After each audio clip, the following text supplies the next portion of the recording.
Greetings, everyone, and a warm welcome. There we go. So, yeah, greetings.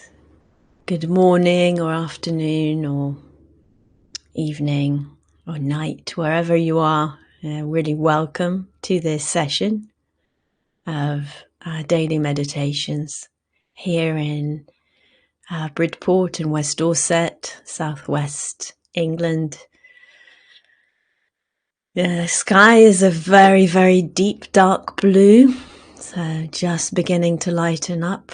The seagulls are starting off the morning chorus, and just like we are having our own morning chorus of greetings and welcome in the chat. So wonderful to be here with you all, and wonderful to be here as part of this community that's gathered around the globe, around this precious earth of ours, gathered into the deep well-being of exploring Dharma teachings, exploring Dharma practices together as a community. So if you're new here or you don't know me, my name's Zohar. I'm one of the teachers that lead the daily meditation sessions, and very much enjoying this week of exploration together, and very happy to be here with this community.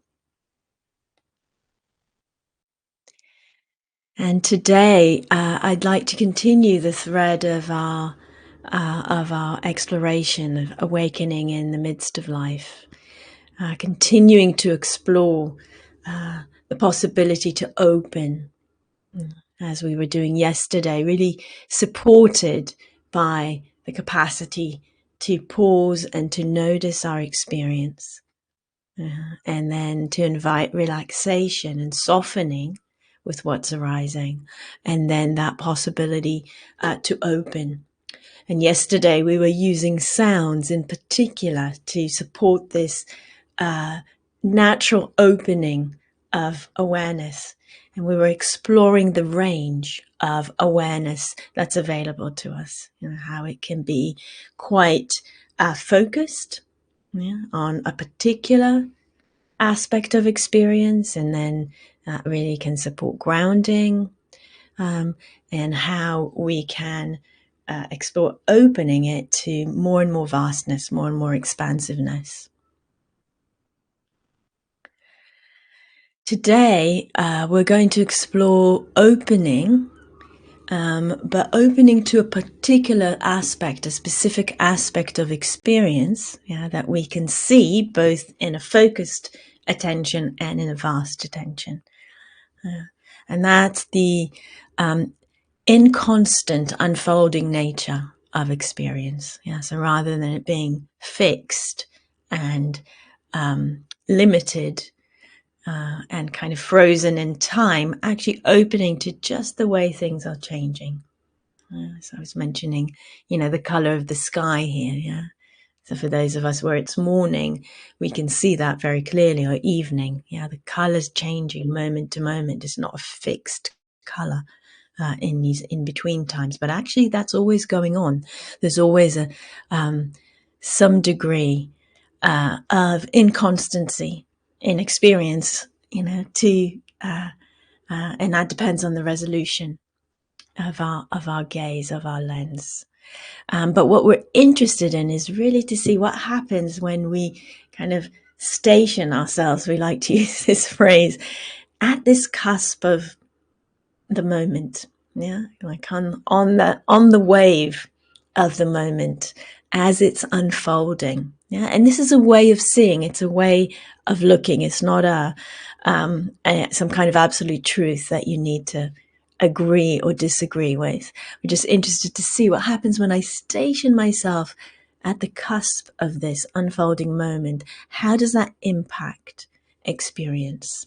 And we might see that it can bring energy into the moment, enthusiasm into the moment, and kind of a sense of enlivening, yeah, into the moment.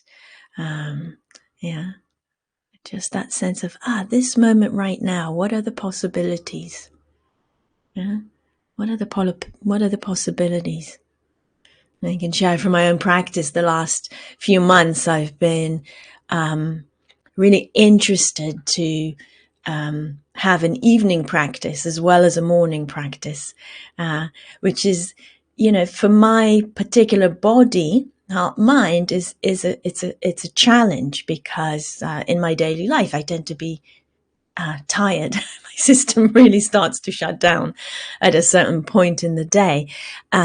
And then working with that tiredness from this, this way of looking, of just like, there's the tiredness, the system's shutting down. But what happens if I bring this sense of, what's actually going on here?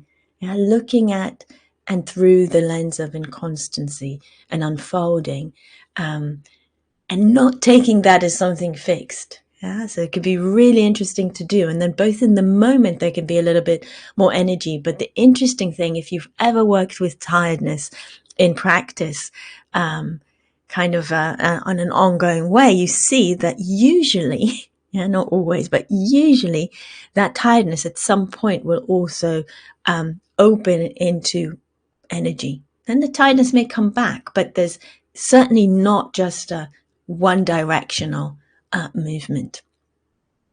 So just the sense of, this moment right now, what possibilities does it bring? What possibilities does it bring? There's so much we don't know. Yeah. So just having that sense of, what's next? Yeah. What's next? With the sense of that opening, that wonder. And of course, with a lot of care, not pushing ourselves too far if it starts to feel too unsettling. So having that sense of interest, curiosity, looking at this moment of experience, looking at it, the changing in it, the inconstancy in it, the transitoriness also of it. Just looking in that way, very light touch. As if just suspending the sense of knowing what the next breath is like, suspending the sense of knowing what the next sound will be like if we're using sound, or the next sensation. Just suspending that sense of, I know already. And that allows a kind of freshness. So kind of allowing life to surprise us. Just being willing to say, okay, let's see, what's going to happen, what's going to unfold. So opening to that, and even we can say kind of leaning, inclining into that, and being interested to see how that shifts, how that impacts our experience, because it will have an impact. Any way that we look at experience impacts it. What does it do to reactivity? So this week we're exploring that. How does the way we relate to experience, how we pay attention, how does that impact our experience? How much reactivity, how much dukkha there is in it, how much is constructed. So how does looking in this way, with that sense of willingness to be surprised, with that sense of not being so certain that we know what's next, even if it's just the breath, how does that impact our sense of reactivity, a sense of who we are, a sense of our lives? And there's a lot of beauty and there's a lot of depth that can open when we do that. So I don't want to go into too much of a sales pitch here. I actually want you to explore and see for yourselves, but already with that openness of mind. Even, and it can feel like, we've heard these teachings before. If you come to the daily meditations regularly, it's like, yes, you're going to rehear things in a way. But then what are we hearing now? What am I hearing now? What's here now? How is this meeting my experience now? Because it's different. This beautiful saying, you can't go into the same river twice. Yeah, that's not possible. Yeah, you can't hear something twice. Yeah, more than once. Because there's always subtle differences, at least subtle, might be more than subtle, but at least subtle differences. We're not the same. Yeah. Whoever's speaking is not the same. The conditions around us are not the same. Yeah. And hopefully that touches us with a sense of wonder and possibility. Yeah. Like, so much to this. Yeah, so much to this life. So much to these possibilities.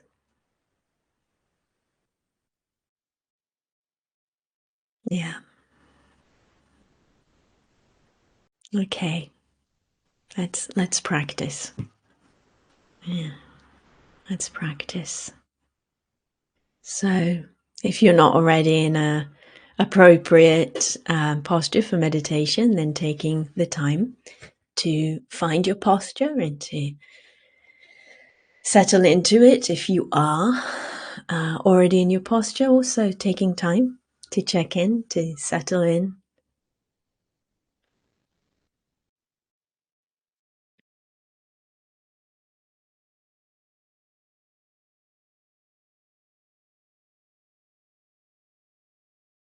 And so as we're settling into the posture, just checking in with the body and making any adjustments that are needed, that are helpful.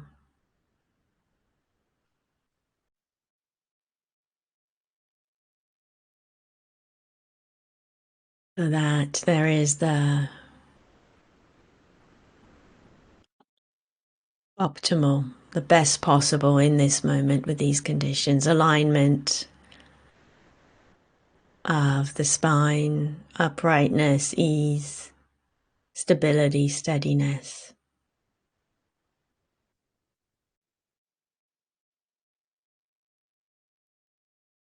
As we're doing this, really having a sense of meeting the body with fresh eyes.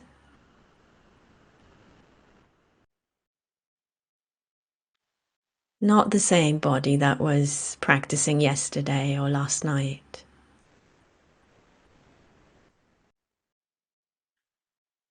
Not the same seat, not the same room.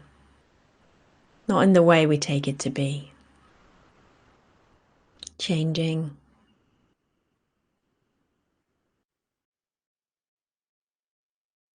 Unfolding.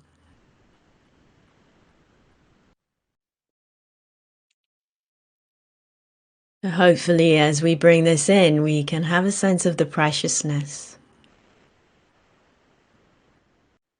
of this moment, of this body that is our ally, our partner in the practice.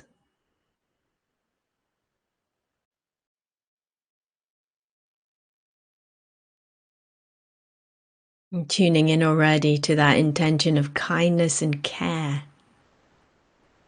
This practice is an act, a movement of kindness and care. Right here in the way we're attending to the body, in the posture, and in the wider intention of what we're cultivating.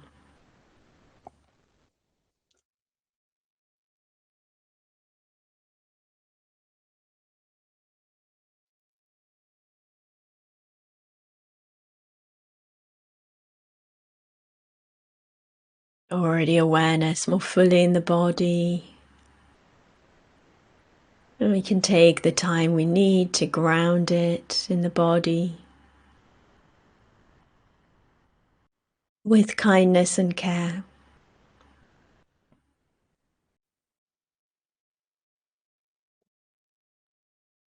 Using the sensations of contact,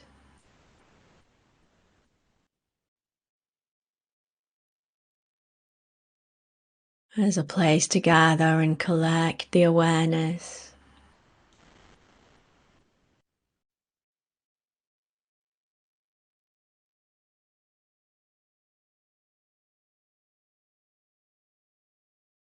Again, we may already be noticing how, as we do this, awareness is not a fixed thing, it's fluid.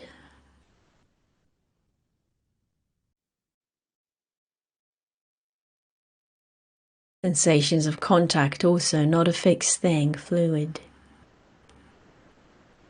in constant changing.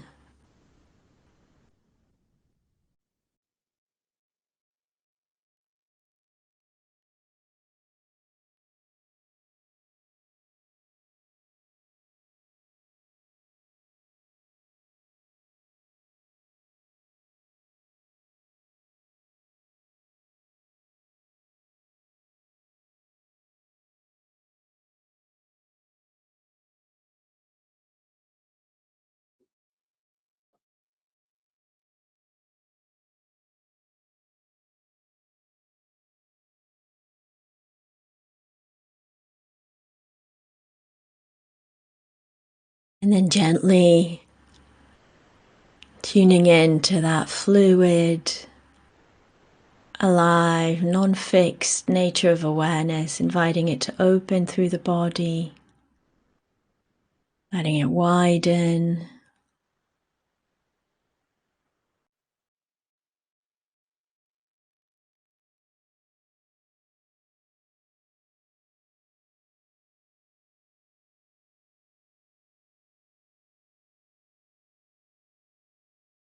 so that we have a sense of the whole body.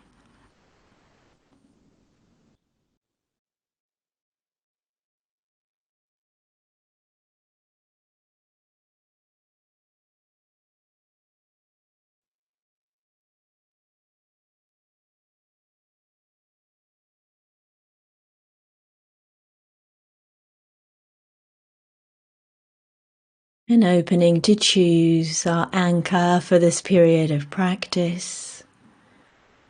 Might be sound like yesterday, could be breath, body. Or for those who know and like metta phrases, compassion phrases, any of these are appropriate, helpful anchors.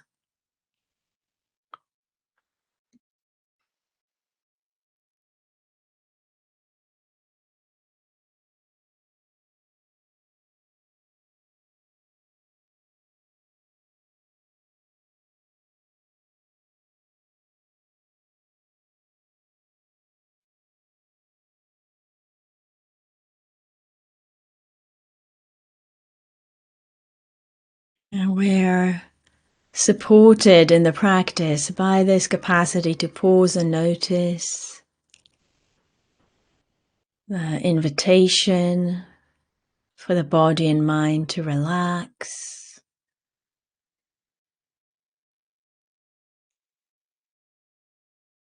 capacity to open awareness through the whole body or to the whole soundscape.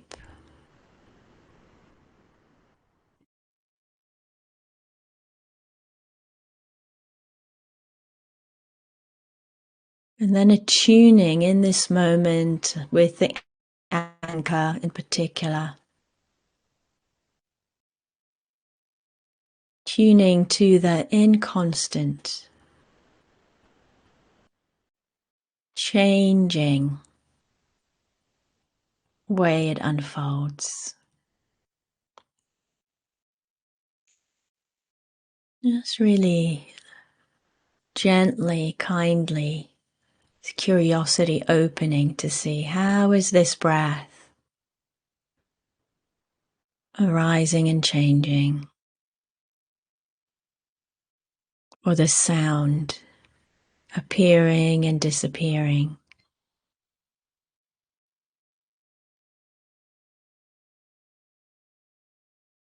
Staying at this cusp of now, this moment,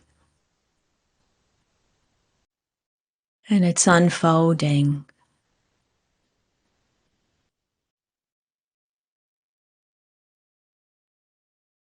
present, curious, receptive, and open.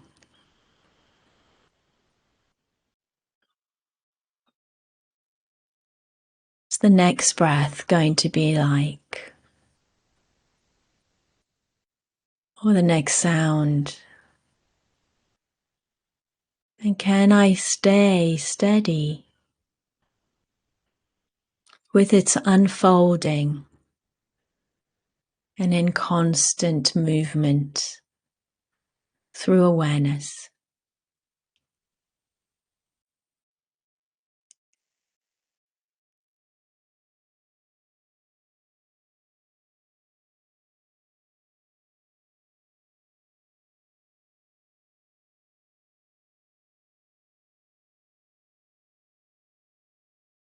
So that's the practice. Let's have some silence as we explore this, each of us in our own way.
Oh, here's this moment of life.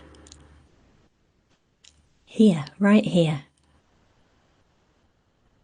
What's appearing?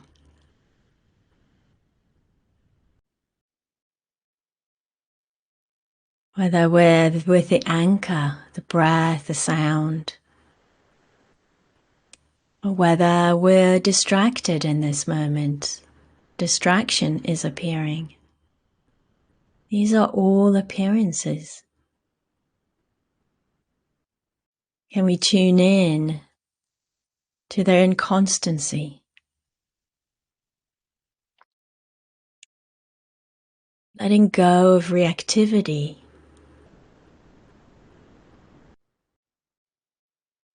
Allowing this too to appear and disappear.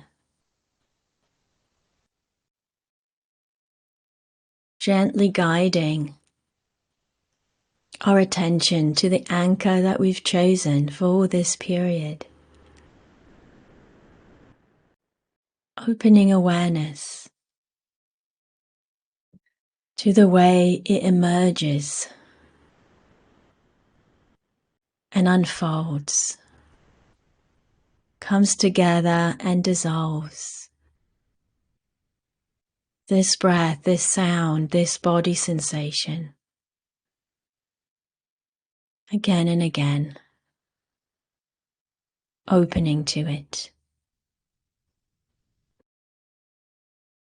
And opening to its transiency.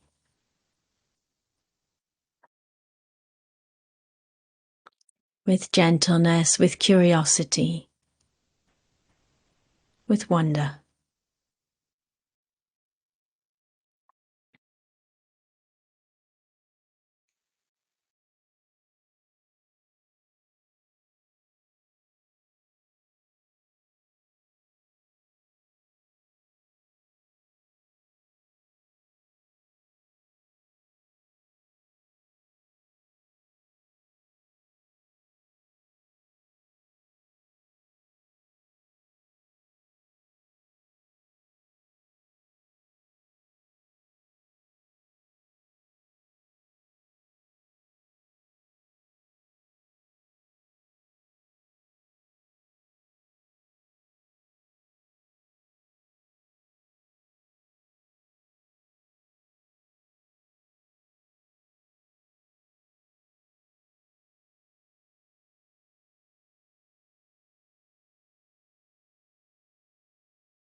in this moment of experience, this moment,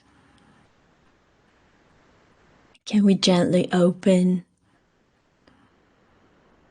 to inconstancy of whatever is unfolding? And we attune to possibilities as the moment unfolds. And can we utilize this understanding of inconstancy, of a coming together, to guide attention more fully to the object, the anchor of attention, and to how its appearance is unfolding in this very moment, in this very now and here.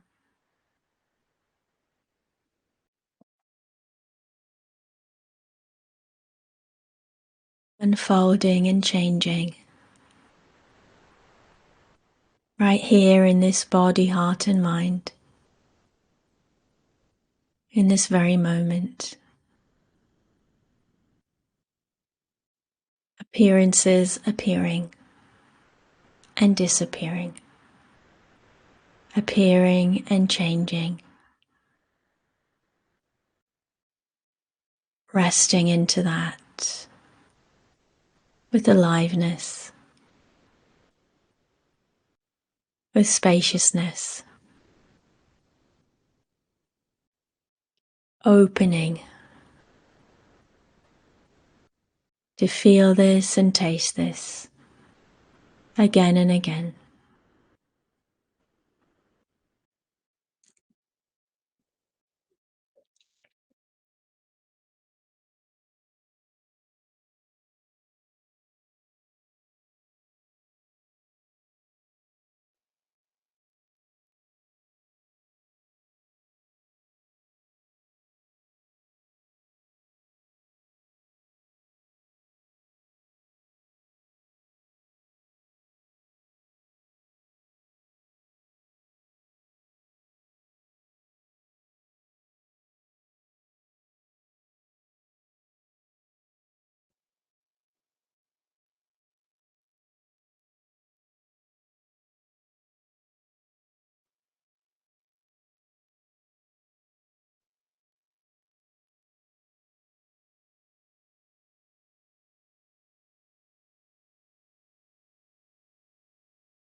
So for the last few minutes, couple of minutes of the practice,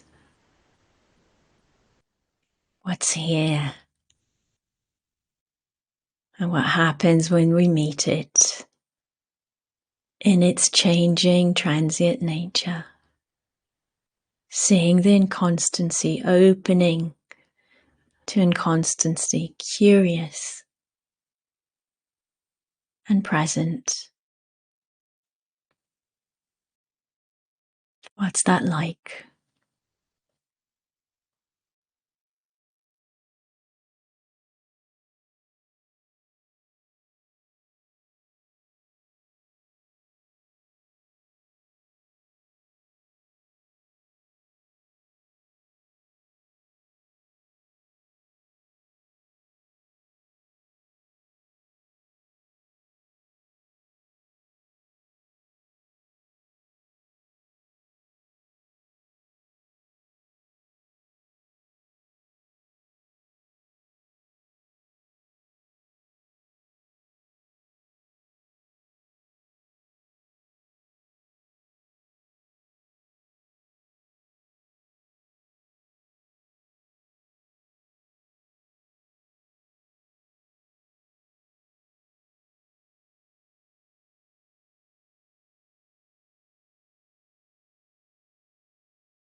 And just before the bell rings, what happens when we turn to look at this body, heart, mind experience, all of it, as inconstant, as appearing and changing, unfolding, all of this,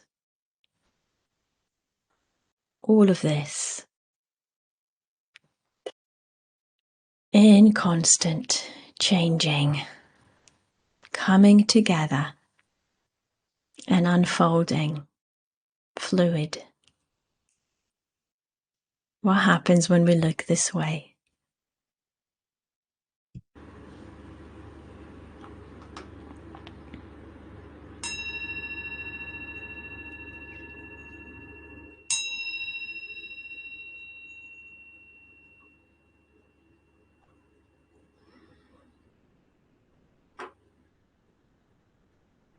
So continuing this exploration as we may change our posture, open the eyes, continuing to look this way for as long as it feels possible and worthwhile, beneficial.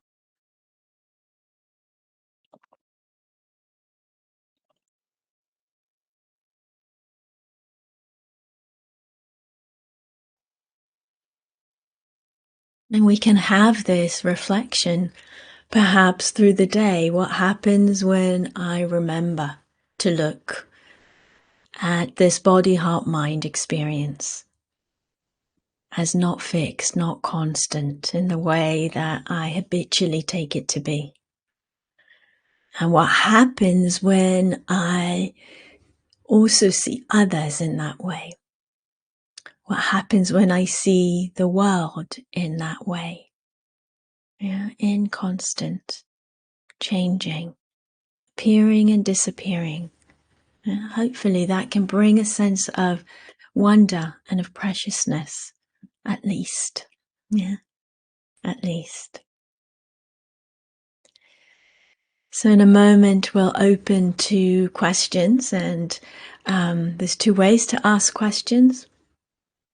If you wish, one is to put the question in the chat. If you choose that way, please begin the chat message with question in capital letters so that I can see that's what it is. And it may take me a little bit of time to read or to find the question, so please be patient. The The other way is to use the raised hand function, which is underneath the video on your screen. And if you put up your hand, if you use the raised hand function, you can come on screen. Then Faith will bring you on screen to ask the question live with video and sound. So those are the two options. Before we open to questions, and I kind of explain that to give some time for you to reflect and see if there's anything you would like to ask or share. Just a few words about dana practice. And this is a real place to bring this awareness of the changing nature of things, the inconstant aspect of life. So as you may have heard many times before, maybe you're hearing for the first time, or maybe you can imagine that you're hearing for the first time. These sessions are offered freely. They're offered on dana, which means they're offered as an invitation for our mutual support, our mutual participation in caring for these sessions to continue to be offered. So there's a lot of care and work going on beyond the scenes from Sangha Live, including salaries, including costs of running the platform. And there's the possibility to support that through your giving. And there's also, of course, a lot of work going on behind the scenes for the teachings. Yeah.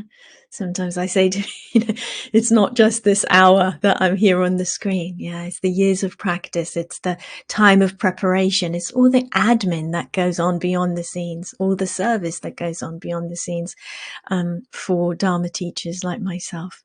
So if you wish to, are able to support, the link to the Dana page on Sangha Live Connect is there in the chat. Faith just posted it, and you can follow that link now, or you can copy it and follow it later, or you can find it on the Sangha Live Connect page or on the Sangha Live website. All these opportunities, and whatever you offer this week will be shared between Sangha Live and myself.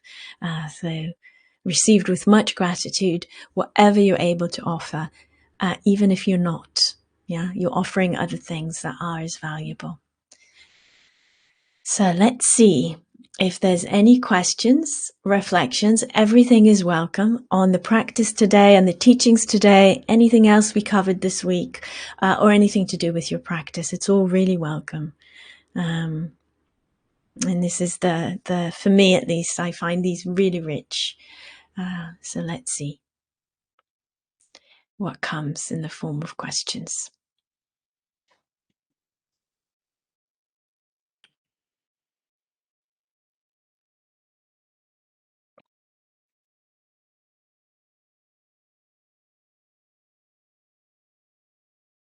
And as we wait to see, I like this waiting. I always imagine there's a few of you kind of typing away long, complex questions for me to meet with a sense of freshness and a kind of an openness to see how is this unfolding in this moment? How am I hearing this right now? And knowing that at a different time I might hear it differently. And then also listening to the response that comes from me. I'm not just pushing a button to generate something. It's like, what's the response right now in this moment? And that may be different to the response at a different time, in a different set of circumstances.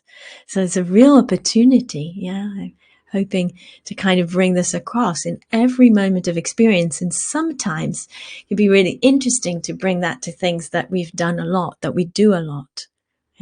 Making a cup of tea, putting on a raincoat, it can be, just really interesting to say, how do I look with fresh eyes? How do I see the unfolding in this moment? In this moment. It reminds me of a friend of mine. She's passed away now, but she used to say her practice, daily practice, was to do an act of kindness towards herself every day, to do an act of kindness towards somebody else every day, and to do an act of creativity every day. And in the act of creativity, she would include something like making a cup of tea, but that sense of creativity bringing in the sense of the aliveness that's available right now. And that's kind of part of what opens up with a sense of seeing impermanence. It's like, because we see things as permanent, we sometimes lose the contact with them. And I see Clive's prompt there. Thank you, Clive. I think Lizzie made a comment earlier. I think just at the end of the teachings. There we go. So I'm going to respond to it because no one's asking a question. I hope that's okay, Lizzie. Are we talking about beginner's mind? I'm wondering. There it is. Thank you. I was wondering how this teaching relates to beginner's mind. Great. Yes. So we can see there's an overlap. Of course, it's not the same thing, but when we look at things as in constant, one thing that's dropping away is our sense of knowing what they are. Yeah. If I see, this making a cup of tea is in constant. Yeah. I seem to be going through the same motions, but is it the same? Yeah. When I go into a river, when I put a raincoat on and walk into the rain, if I see it as doing it for the first time, or that it's never the same, of course that opens up that sense of beginner's mind. So there's a real interaction. It's not exactly the same, but they're very related. Yeah. So if I'm going to try and answer your question instead of saying the same thing again.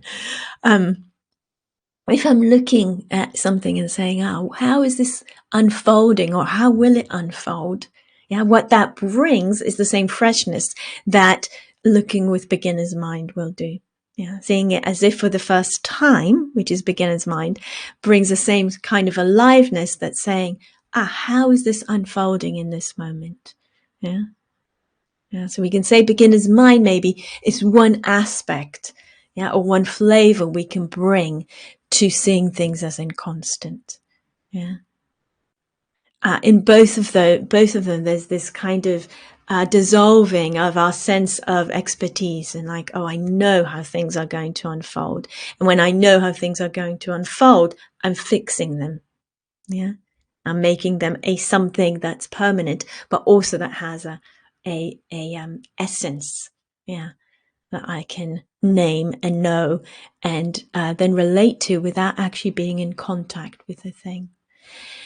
When I look with, so it can be really helpful. And if that's a helpful access way for you, you can just stay with that. You don't need to completely figure out if there's a difference, what it is, what the different flavors are. When we look with this kind of lens of inconstancy, seeing things as changing, seeing things as changing, it opens up this beginner's mind look, opens up possibilities of more that's going on than what we're perceiving, opens up the possibility to make a cup of tea, as an act of creativity. It also reduces dukkha, because when we see something as in changing and constant, we cling less. We cling less. We try to, as we see that, there's no point in holding on to it, or not so much. So it really supports letting go of the habit of clinging, of grasping, and of aversion. These, we say clinging and grasping, including aversion, but I'm saying it because it's not always obvious, of aversion. So the opening to the sense of possibility, the opening to the sense of wonder, are there with both. But I would say that the looking at inconstancy includes the beginner's mind, but is wider than that. And part of that is that we can look in different ways, and we can look at different resolutions. We can look at a very kind of micro resolution. They're very, very close. And see that really, like, if you look at a breath or at a sound, the fluctuations within a sound. And then we can look wider, the sound appearing and disappearing. And we can even provider, all this superior spirit. And then we can just contemplate this body, heart, mind as an appearance that's constantly changing. Yeah, so there we're starting to move away just from beginner's mind, but we're looking at a particular lens of this is a changing, fluid thing. Yeah. And that can just be like in itself, whoa. And what does it do? It loosens the identification, loosens the clinging and craving that we may have. Naturally, it's not a bad thing, just not helpful to get caught up in it and identify. It loosens the identification, with who we think we are and what we are. So hopefully that responds, Lizzie, to that very important question. And here's another one for Deal. And I keep looking at each of my days, moments, choices, steps, future and past life moments, anything new. And it does open to something positive and fresh and surprising. It's funny because as I'm writing, you're saying exactly what I want to write. So finally, I have no question, but I'm happy to share my thoughts. Wonderful, Deal. And I think much more potent coming from you with that experience than from me. Really beautiful. Yeah, just looking at the days, the moments, the choices, the steps, both future and past. Yeah, as something new. Yeah, what does that open? Yeah, what does that kind of reveal? Yeah, because even in the past, there's things we think we can know, but when we look at them with that sense of what more is there? Yeah. And it does open to something positive and fresh and surprising. Yeah. Very beautiful. Thank you so much. Yeah. And here's another question. Today, my mind is so busy worrying and thinking. Yeah. And it's so difficult to relax and to come in contact with what is here and now. It is as if there's no room to open. Yeah. So sometimes, when there's intensity in our lives, and worrying and thinking about that will be both a expression of that, a natural expression of there's something of concern going on. It can also be sometimes a building block of that intensity. And as you very clearly see and are sharing, expressing so beautifully, it's difficult to then relax and come into contact with what's here and now. Yeah. It's as if there's no room to open. So one thing I would say is we could open to what's here and now is a lot of worrying and a lot of thinking. Yeah. So a little bit, we don't just see it as a distraction, but we say, okay, this is actually the here and now. In this moment, there's a lot of worrying. There's a lot of thinking. Yeah. And it's pulling my attention. So we acknowledge it. Yeah. And sometimes with that acknowledgement, there can be the possibility, just that acknowledgement opens up enough space that we can then ask what else is here. Yeah. And ground maybe in the breath, if that's soothing, in the contact sensations, in a sense of compassion, something that helps you ground and connect to your being in another way. And that can only be for a fraction of a moment. But that fraction of a moment is a lot. Yeah, we do that. I'm putting my hand on my chest. My other hand is on my leg. Sometimes that contact, actually physically moving and putting the contact, what else is here? Yeah, it can be really helpful to ground in the body, to remind us there's more space. Another thing is something we did yesterday, opening to sounds of other beings in the environment, is to open up the space. So part of what's happening in these situations when there's a lot of intensity is that the mind focuses on that intensity, and then because we don't want to be in it, especially if I'm practicing and I'm trying to be in the moment, we push it away. Yeah, and so there's aversion, and that aversion is happening below the surface. It's not intentional, it's not volitional, and yet it feeds the sense of distress and the sense of a small space, the contraction, that this is overwhelming. There's no room to open, as you write so clearly. Yeah. So when we just acknowledge and we name what's here right now in this moment, there's this thinking, there's this worrying. Yeah. It's here, and we acknowledge it without getting pulled into the story of what the thinking is about. And then we can ask what else is here. And then moment by moment, here's the body. Yeah, the body is here. Here's compassion. Compassion is here. Yeah, so we open to that and we ground in that way with a lot of compassion, with a lot of kindness to us. So I hope that that responds to that really important question, Brita, and thank you for asking it. Yeah, a beautiful comment there from Patricia as well. So we've reached the end of our time together. Thank you, everyone, for being here. Yeah, thank you for your presence, your practice, your questions, and your comments. And go well. I will see you tomorrow. May this be a nourishing day of being and of a light touch practice for all of us. Thank you.